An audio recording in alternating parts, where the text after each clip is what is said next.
Damos as boas-vindas a você que se interessou em nos acompanhar neste estudo. Seguimos com a nossa série sobre o livro de Êxodo e hoje nós estudaremos a 11ª lição de um total de 13 estudos que estamos desenvolvendo ao longo desse trimestre. Importante você ter em mãos a sua Bíblia, porque juntos leremos algumas passagens como base do nosso estudo. E importante também nós orarmos ao Eterno para que Ele nos conduza neste estudo. Deus eterno, nós te agradecemos a oportunidade de estudarmos a Tua Palavra. Agradecemos pela vida de cada pessoa que nos acompanha nesse estudo. E nesse momento, pedimos a Tua orientação, a Tua bênção e a Tua sabedoria, para que possamos entender qual é o Teu recado a partir do estudo desses capítulos do livro de Êxodo. Te pedimos e agradecemos em nome de Jesus. Amém. Muito bem, os capítulos que nós estamos estudando hoje serão os capítulos 33 a 36. E nós não leremos todos os versículos do capítulo, porque ficaria muito extenso, mas nós leremos uma pequena seleção de alguns trechos que são importantes para o nosso entendimento. E, em primeiro lugar, então, eu convido você para juntos nós lermos o capítulo 33, nós vamos dar uma volta assim para trás só um pouquinho, no capítulo 33, dos versos 7 a 10, onde temos um episódio interessante que vai servir como base para a sequência que nós vamos seguir adiante. Este episódio, este trecho de versículo 7 a 10, ele fala da tenda do encontro, uma tenda que Moisés começou a armar fora do acampamento e vamos ver com que objetivo ele armou esta tenda, para que servia ela, né? Então vamos ler aqui os versículos de 7 a 10 de Êxodo 33. O texto sagrado diz o seguinte: Ora, Moisés costumava pegar a tenda e armá-la para si fora, bem longe do arraial, bem longe do acampamento. Ele a chamava de tenda do encontro ou tenda da congregação. Todo aquele que buscava o Senhor saía à tenda do encontro, que estava fora do arraial. Quando Moisés saía para a tenda, fora todo o povo se erguia, cada um em pé à porta da sua tenda, e seguiam-no com os olhos até ele entrar na tenda. Quando Moisés entrava na tenda, descia a coluna de nuvem e punha-se à porta da tenda, e o Senhor falava com Moisés. Todo o povo via a coluna de nuvem que se detinha à porta da tenda. Todo o povo se levantava, e cada um à porta da sua tenda adorava o Senhor. Então esse é o primeiro trecho que nós vamos ler, já lemos e vamos comentar. E importante nós recordarmos um pouco do estudo anterior, porque naquele estudo, o episódio do bezerro de ouro, que foi o evento central daquele estudo que nós fizemos, ele quase que fez Javé romper com Israel.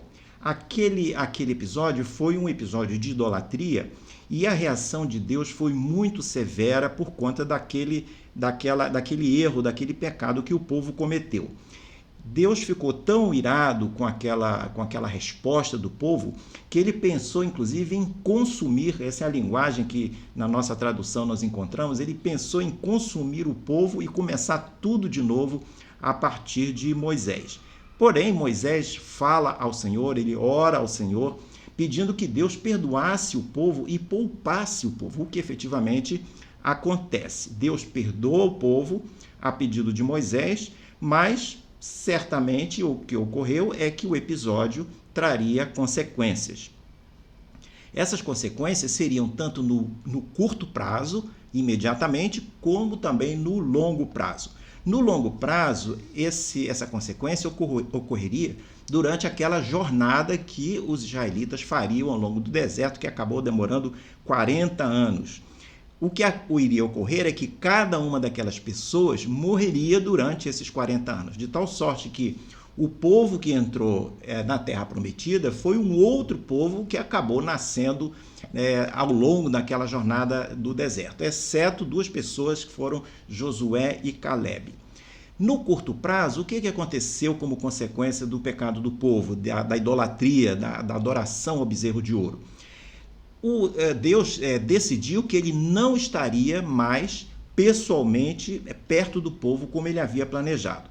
A ameaça do povo de se manter afastado dos israelitas acaba levando o povo a um arrependimento daquilo que eles haviam feito. Eles pranteiam, se colocam à disposição de Javé, eles buscam remediar o erro que haviam cometido. Em meio a esse clima, Moisés então começa a montar essa tenda que nós lemos no nosso texto, essa tenda que era fora do arraial, fora do acampamento. Essa tenda, como nós vimos, ela acabou levando o nome de tenda da congregação ou tenda do encontro, e seria um ponto de encontro com Deus, bem mais próximo daquele que Moisés usava. Qual é aquele que Moisés usava? Ele subia ao Monte Sinai e conversava com Deus lá em cima, no topo do Monte Sinai. E somente ele ia até lá. O povo não subia ao Monte Sinai, o povo ficava embaixo. Agora, por conta de toda essa movimentação que estava ocorrendo, a tenda passa a ser um lugar onde os israelitas poderiam procurar Javé, sentir a sua presença e adorá-lo. E esse lugar, fora do acampamento, permitiria, portanto, um novo espaço, uma nova oportunidade deles pedirem perdão daquele pecado que eles haviam cometido e, com isso, fazer alguma reconciliação com Javé, o que acaba realmente acontecendo.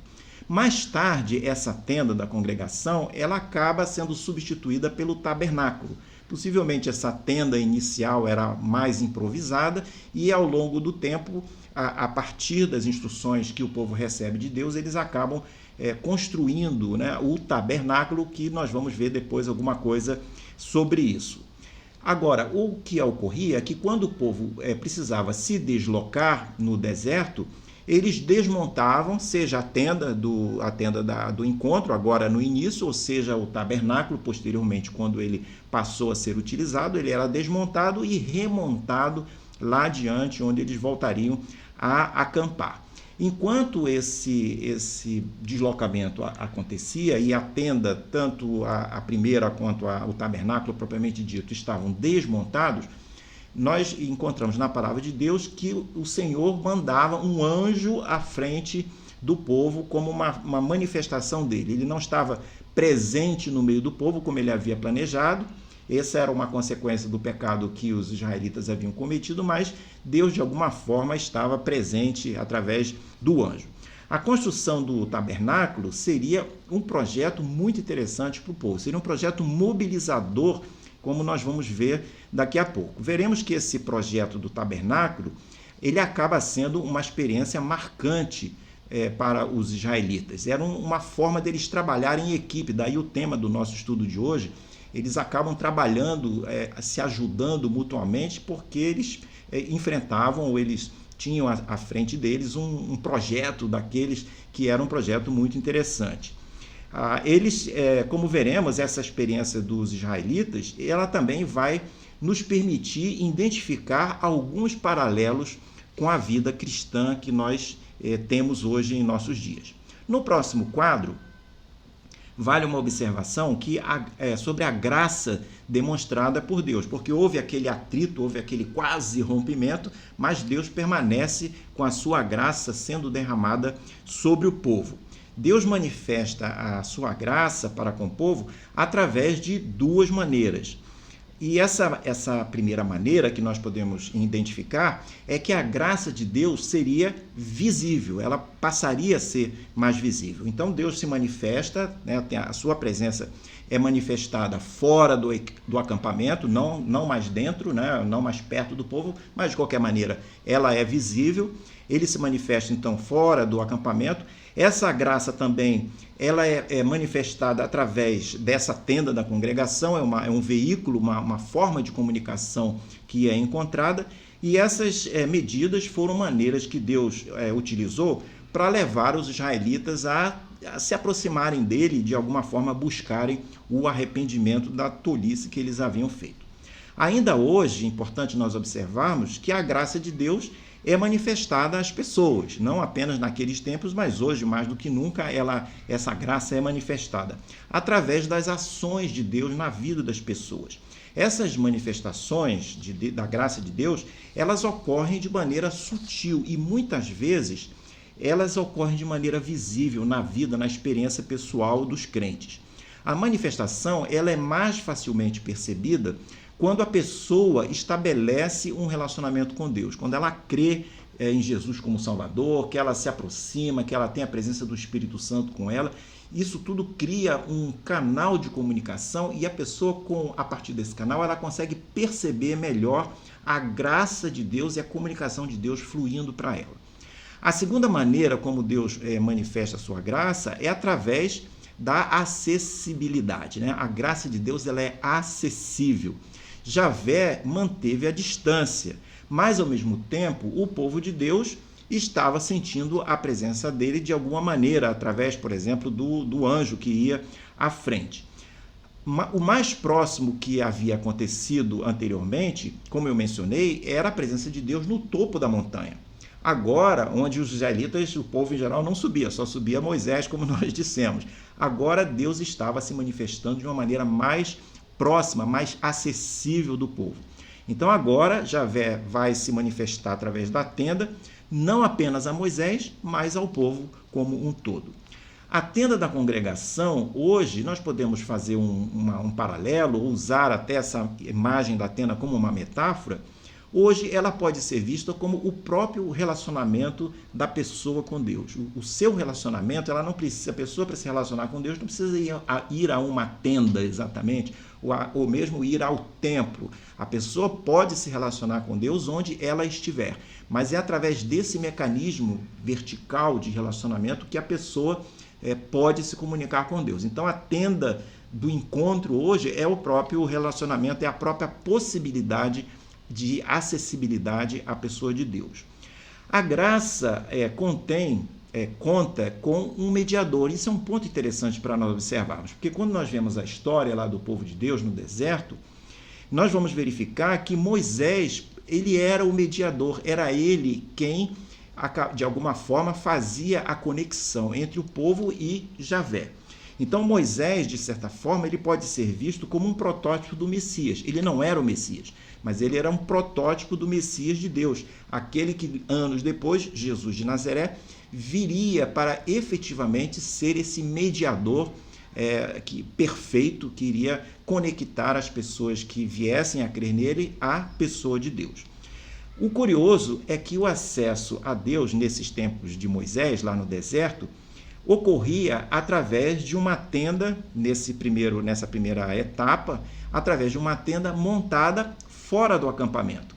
Da mesma forma, lá no Novo Testamento, o acesso a Deus passou a ser através do Messias de Nazaré, que foi crucificado fora das muralhas de Jerusalém. Então nós vemos aqui um paralelo muito interessante nessa propriedade, nessa possibilidade, nessa ação do mediador. No próximo quadro, nós começamos a entrar mais um pouco na questão da construção do tabernáculo, e eu convido você para ler comigo o Êxodo 35, aí nós vamos já para o capítulo 35, do verso 4 ao 9 e depois do 20 e 21, porque aqui nós vemos Deus mandando trazer ofertas para a construção do tabernáculo, que é o início do processo exatamente da construção dessa oportunidade, desse veículo, no fundo um veículo de comunicação entre o povo e Deus. Então vamos lá ler o capítulo 35, verso 4 a 9 inicialmente.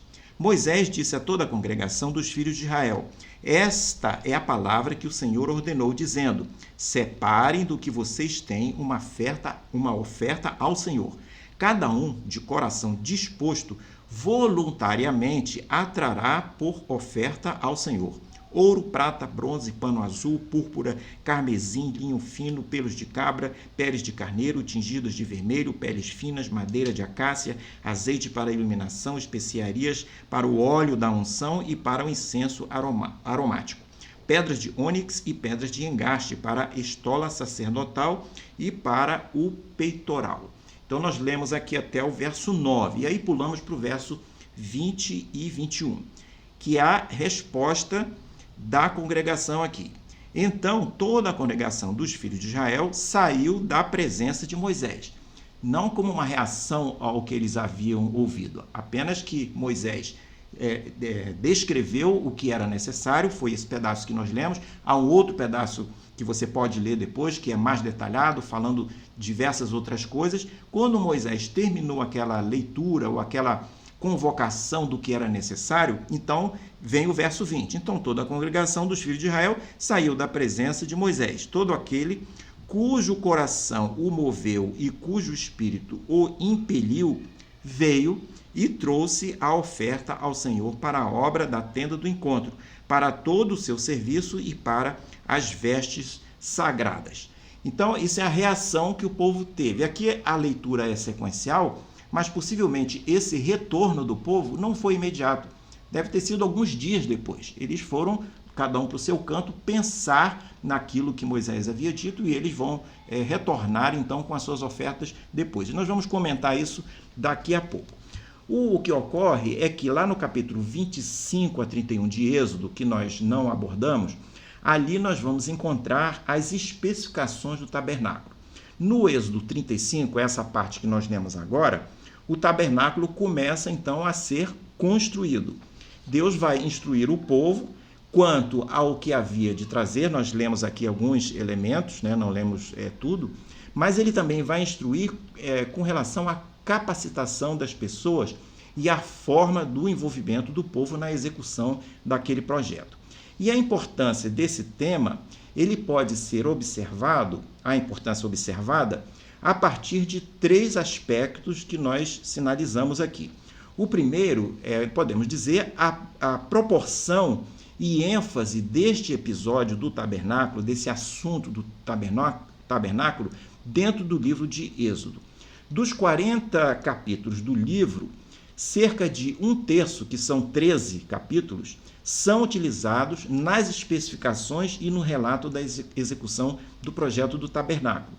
É mais ou menos a mesma quantidade de capítulos e de versículos que Moisés usou na narrativa da libertação dos israelitas do Egito, para vocês verem a importância dessa construção do tabernáculo na vida do povo e no relato de Moisés. O segundo aspecto que mostra a importância do assunto é a posição da narrativa. O texto que nós estudamos, capítulo 35, lemos aqui agora 35 e um pedacinho do 36, e os seus desdobramentos até o capítulo 40, que fecha o livro, formam exatamente a conclusão do livro de Êxodo. E o terceiro aspecto que mostra a importância desse assunto é o tema.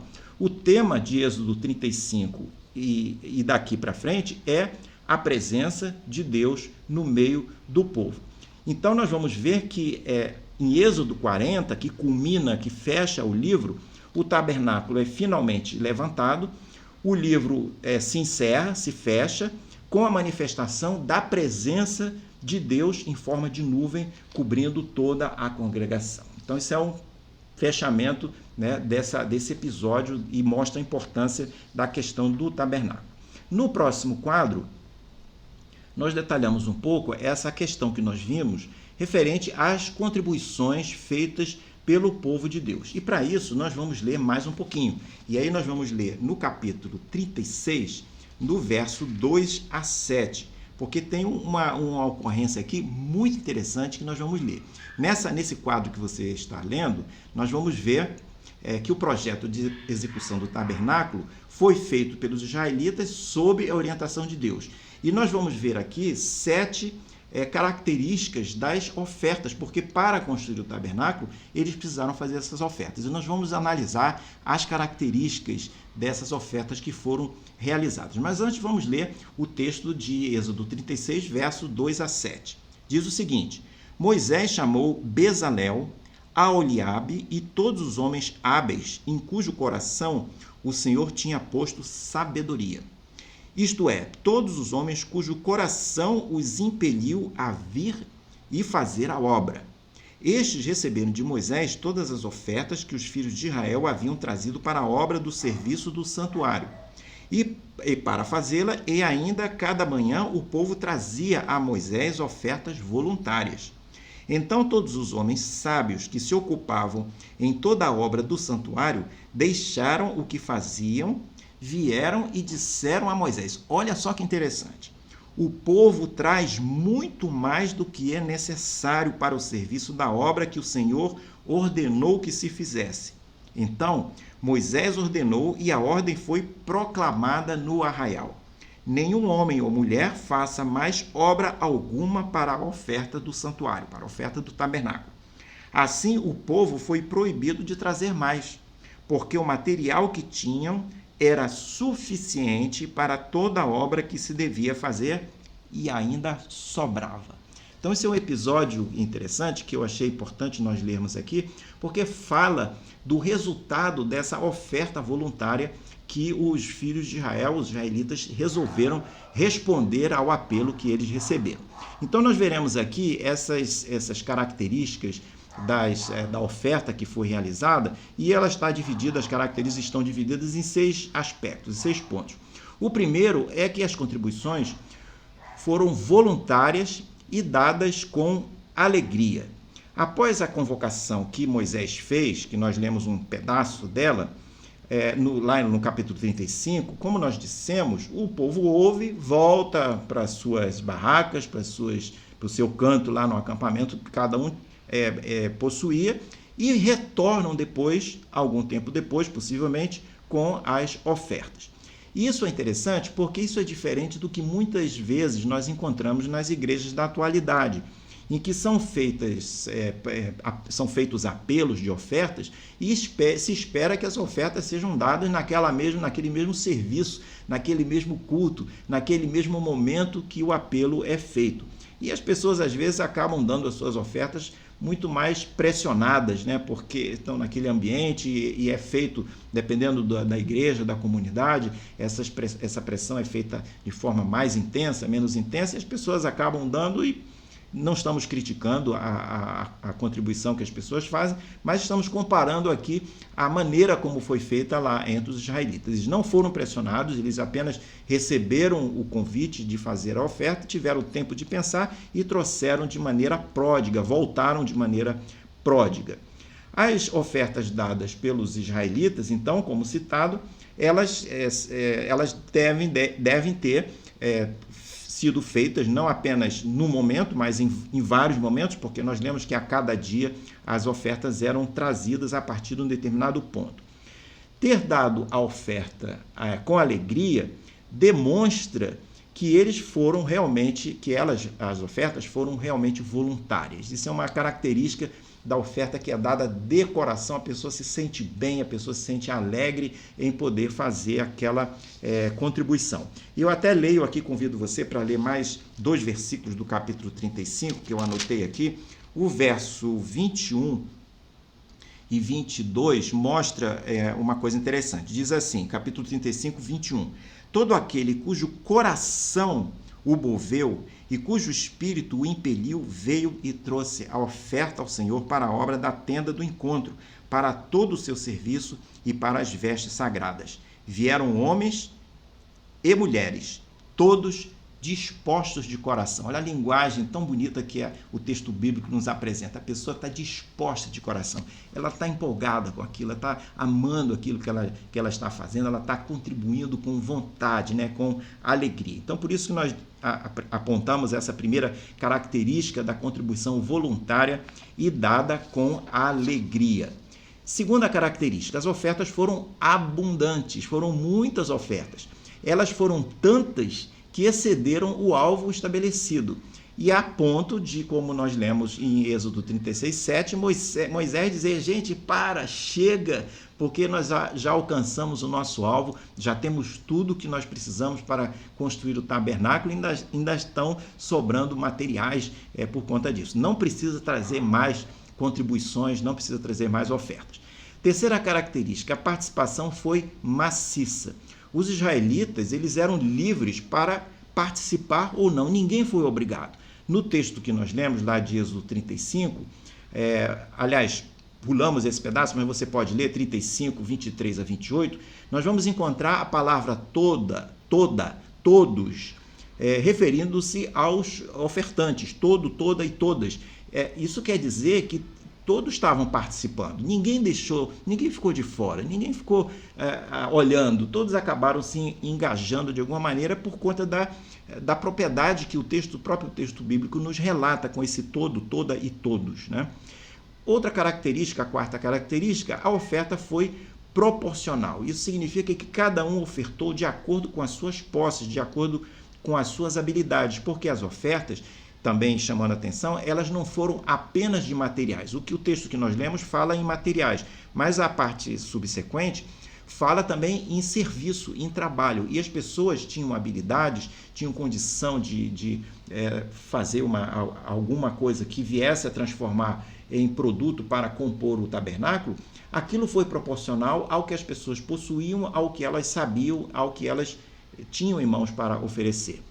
A quinta característica é que as ofertas foram de materiais diversos e serviços, como nós mencionamos. Os materiais, eles incluíam ouro, prata, bronze, pedras preciosas, peles de animais, uma série de coisas que eram necessárias, né? Havia também a necessidade de artesãos habilidosos, homens e mulheres, para transformar toda aquela matéria-prima no produto final que iria compor o tabernáculo. Isso tudo era oferta de bens e serviços, de tempo das pessoas, eram colocadas tudo nas mãos de Deus, visando criar um ambiente de beleza e de valor. A sexta e última característica é que as ofertas foram de grande qualidade. O tabernáculo seria a habitação de Javé entre o povo. Um Deus de qualidade e excelência requer ser honrado com qualidade e com excelência. Tudo no tabernáculo era da mais alta qualidade e valor. O Espírito Santo de Deus, nós temos aqui no relato bíblico, ele esteve presente capacitando as pessoas, capacitando os artesãos para que eles fizessem aquelas obras de arte. Eu fico imaginando se nós pudéssemos encontrar algumas dessas obras que talvez estejam perdidas aí pela arqueologia e pudéssemos apreciar a beleza que certamente elas apresentavam, porque haviam sido feitas por exímios artesãos e ainda mais capacitados pela presença do Espírito Santo naquelas habilidades que eles estavam utilizando. Essa capacitação, então, como um todo, visava fazer com que o produto do trabalho deles tivesse a maior beleza possível, pois Deus haveria de ser honrado com aquilo tudo.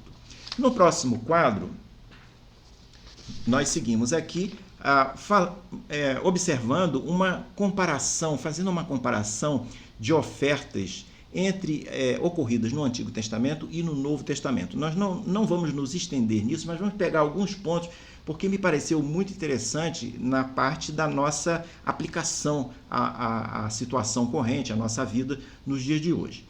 E aí nós vamos ver 4 paralelos entre os tipos de contribuições que nós encontramos na Palavra de Deus. O primeiro paralelo é que havia muitas ofertas que eram voluntárias. Nós já vimos aqui um exemplo, das ofertas para o tabernáculo eram ofertas voluntárias. No Antigo Testamento, nós temos esse texto de Êxodo 35 e 36, mas no Novo Testamento nós também temos alguns exemplos de ofertas voluntárias. Aí nós vamos dar um pulo do Antigo para o Novo Testamento, lá em 2 Coríntios, capítulo 8, os 4 primeiros versículos, que estes versículos vão falar das ofertas dos crentes da Macedônia. Olha só que interessante. O texto diz: também, irmãos, queremos que estejam informados a respeito da graça de Deus que foi concedida às igrejas da Macedônia. Está falando deles, dos macedônios que fizeram as ofertas. Porque no meio de muita prova de tribulação, manifestaram abundância de alegria. Não é só alegria, não, é abundância de alegria. Mas abundância de alegria em quê? E a profunda pobreza deles transbordou em grandes riquezas de generosidade. Porque nosso testemunhar que na medida de suas posses e mesmo acima delas, eles contribuíram de forma voluntária, pedindo-nos com insistência a graça de participarem dessa assistência dos santos. Essa oferta dos macedônios, eles pediram para participar. né? Além de alguém talvez tê-los convidado ou falado da necessidade dessas ofertas, eles se apresentaram, né? E aqui mostra que eles fizeram isso com alegria. Então nós temos aqui dois exemplos, um no Antigo Testamento, que foram essas contribuições para o tabernáculo, e temos aqui no Novo Testamento também. Tanto nesse caso do Êxodo, quanto no caso do relato de 2 Coríntios que nós lemos, né? As pessoas não foram obrigadas a contribuir. Foram apenas encorajadas a se envolver na obra, no trabalho, no desafio e o fizeram de forma voluntária. Ambas pessoas, né, ambos grupos, tanto no Antigo quanto no Novo, nesses dois exemplos, Novo Testamento, nesses dois exemplos que nós citamos, tiveram tempo para pensar no que dariam e não foram pressionadas. O segundo paralelo que nós podemos observar é que, normalmente, as ofertas eram dadas com alegria. E nós citamos aqui esses dois casos, esse primeiro do Novo Testamento, que as pessoas davam com abundância de alegria, que nós acabamos de ler, e quando nós lemos lá em Êxodo 35, lembra que eu fiz uma ênfase mostrando que eles estavam contribuindo dispostos de coração, era a linguagem que é utilizada lá. Então, quem está disposto de coração, como eu mencionei, está empolgado, está alegre com aquela oferta que está sendo feita. O terceiro paralelo é que os ofertantes davam daquilo que o Senhor lhes havia suprido ou lhes supria. Tanto os crentes de Corinto quanto os israelitas, eles ofertaram a partir de coisas que haviam recebido de Deus. E isso era feito de forma proporcional ao que eles haviam recebido. Paralelo 4. Havia contribuições obrigatórias em ambos os casos, não apenas contribuições voluntárias como essas que nós lemos, mas havia também contribuições obrigatórias. E aqui eu trago dois exemplos, não vamos ler em detalhe, você pode anotar. Por exemplo, Êxodo 30:16, as contribuições eram do tipo obrigatórios. Esse tipo de contribuição, inclusive, era de valor único, independente se a pessoa fosse pobre ou rica, aquela contribuição era um valor fixo. Quando nós vamos lá em Mateus 17, 24 e 27, que nós não vamos ler aqui, apenas citando, você pode anotar aí para, se quiser depois conferir, lemos que Jesus fez uma contribuição desse tipo, ele fez uma contribuição obrigatória. Trata-se do pagamento chamado imposto do templo, e o valor, inclusive, é definido, eram 2 dracmas. Jesus paga faz essa contribuição obrigatória lá no seu templo. Por que haviam, então, contribuições voluntárias e obrigatórias? Será que não daria para ser apenas contribuições voluntárias? As pessoas dão as contribuições se elas quiserem? Será que isso seria suficiente? Por que os textos bíblicos, né, mencionam esses dois tipos de contribuição? E nós vamos ler que o próprio texto bíblico vai sugerir que havia 2 razões para esse fato: o fato de ter ofertas voluntárias e ofertas obrigatórias.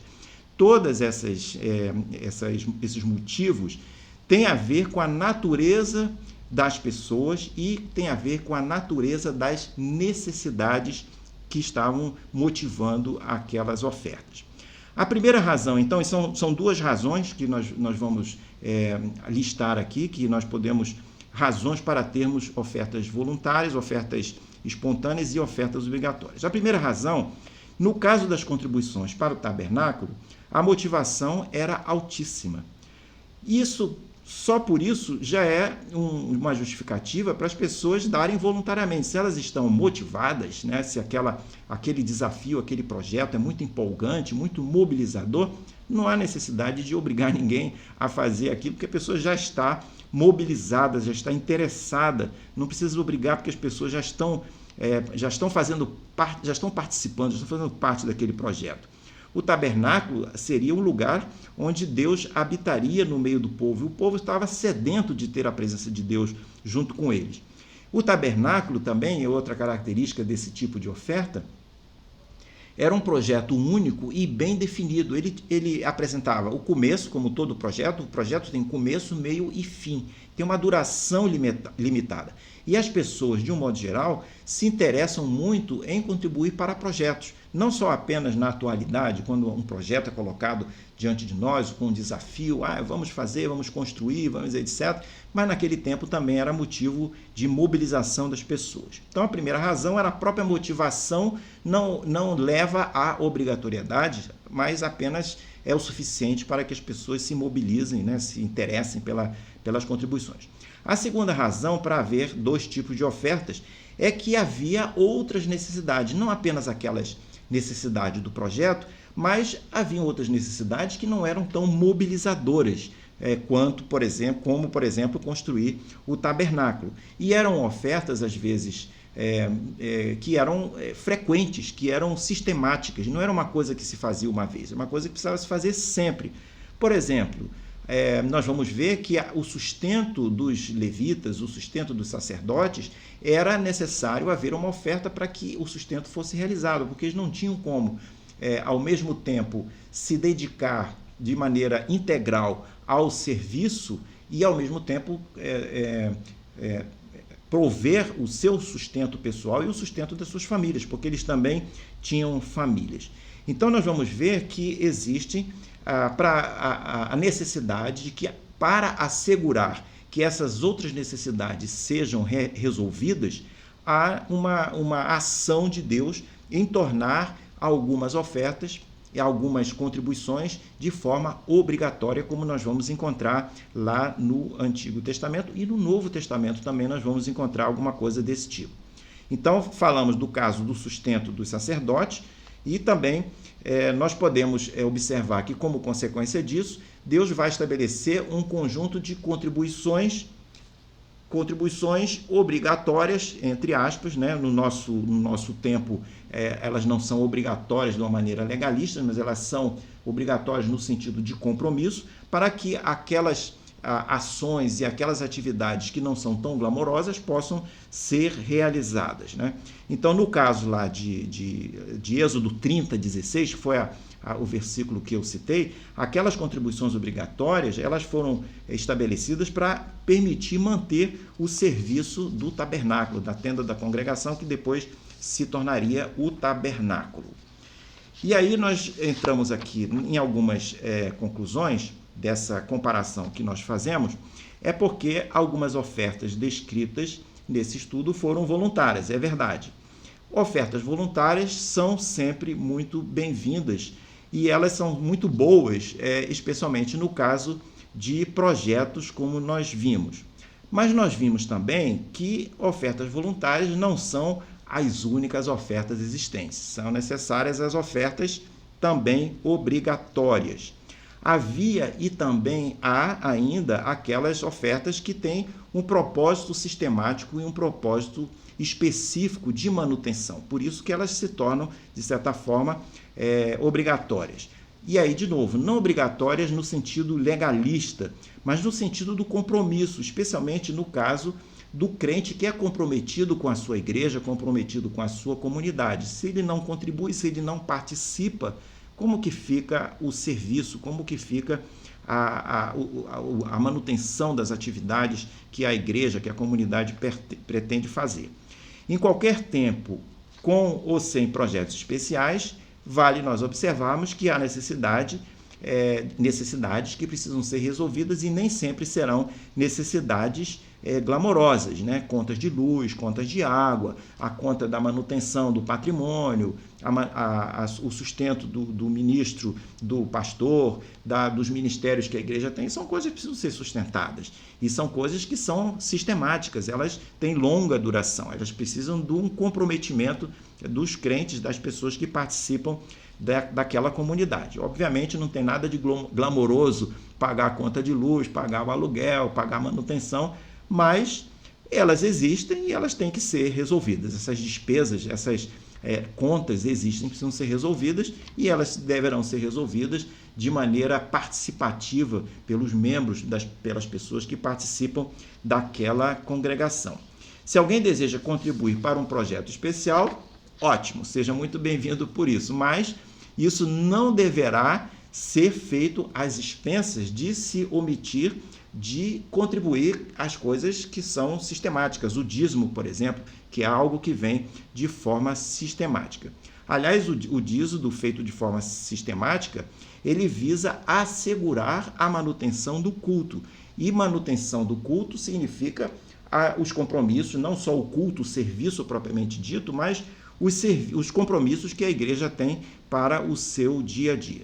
E aí, apesar de nós não estamos nesse estudo com um tema específico sobre o dízimo, e eu acho que entendi que havia um espaço aqui para nós comentarmos 4 pontos para nós refletirmos sobre esse assunto do dízimo. E esses 4 pontos são o seguinte: o primeiro, o dízimo aparece na Bíblia antes de Moisés, porque tem muita gente que diz assim, eu não dou o dízimo porque isso é coisa da lei de Moisés, lei mosaica, nós não vivemos sobre a lei de Moisés, então eu não tenho que dar o dízimo coisa nenhuma.